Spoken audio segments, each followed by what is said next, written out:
Hey guys, final video on this character.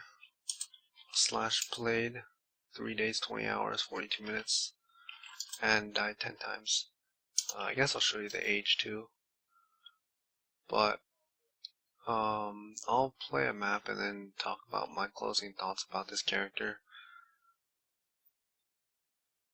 Basically, this character is so-so. It's really expensive, so that's like a big hindrance on the whole build, but I'll just mention the good parts about it first. So what's good about it has really good AoE and decent damage. So you shoot into a pack and you generally only have to shoot once and you don't have to get much damage on the tree and you can just obliterate everything in the game. So that's good. Everything else about the character sucks. There's no whirling blades. You have to walk around at like subpar movement speed and it's just super slow and unpleasant in general, and then because of that you have to use a move speed flask, which is a huge deal because losing a flask is pretty much losing like something as big as Rumi's, which is crazy amount of block and survivability. So which leads into the next point. Survivability on this character is really squishy. It's like super low survivability. Like there's absolutely no mitigation besides the assault, and that's pretty much it. Your whole like survivability is basically kill them first and nothing else. So if you were to use like the no move speed flask and whirling blades instead on a character that doesn't have to run around, you have much more survivability naturally just from a single flask node. So this character is like pretty squishy, and other than that, it's really expensive. So that's like a huge thing. Having to pay such a high price point for like the gears, Skyforce, 6-link shafts, and achieving this kind of like character level is, I would say, like barely acceptable as like something that you want to play. I don't know if you want to spend this much money into it and get this kind of like level of character. So overall in the future, I probably won't play this kind of character again. The Spectral Throw, and maybe I will play it again, but this one definitely not. Running around was just absolutely painful and would not recommend to do that. So keep that in mind. In the future, if you are watching this video and you do decide to make this kind of character, you can change a couple things. You don't have to like follow this step by step exactly.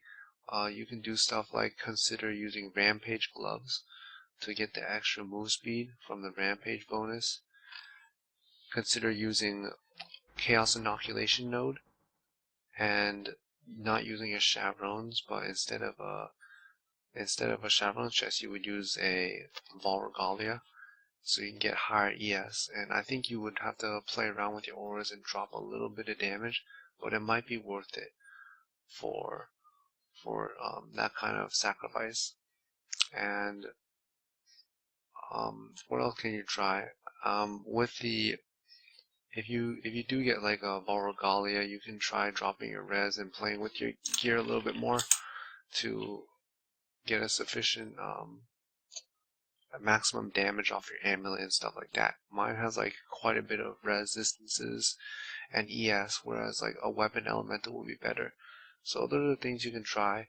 I don't think you can drop any of like the flask. So I guess I'll show you like my gears right now. And that's pretty much it on the video. Yeah, overall, I don't know if I would recommend this build like at all. It's not as strong as the Vault 1 shells, and it's nowhere close to like this tankiness of other builds. So keep that in mind when you play this. This is kind of squishy, and that's just kind of how it is as a wanderer, I suppose. And that's that. And here are the flasks. And this is the tree. You take instruments of virtue and Nebul Judgment. You come out here, and basically what you need to hit is like Vault Pack and flask nodes. Make sure you get the flask nodes. I spec into a bunch of move speed points or effectiveness for move speed. and you don't have to get the Pierce, but I highly recommend it. It's like almost mandatory. That's how good it is. And this stuff is you don't really have to take the power charge, just get enough critical to get high enough crit for 74 or 75 when you have max power charges, so you can crit the most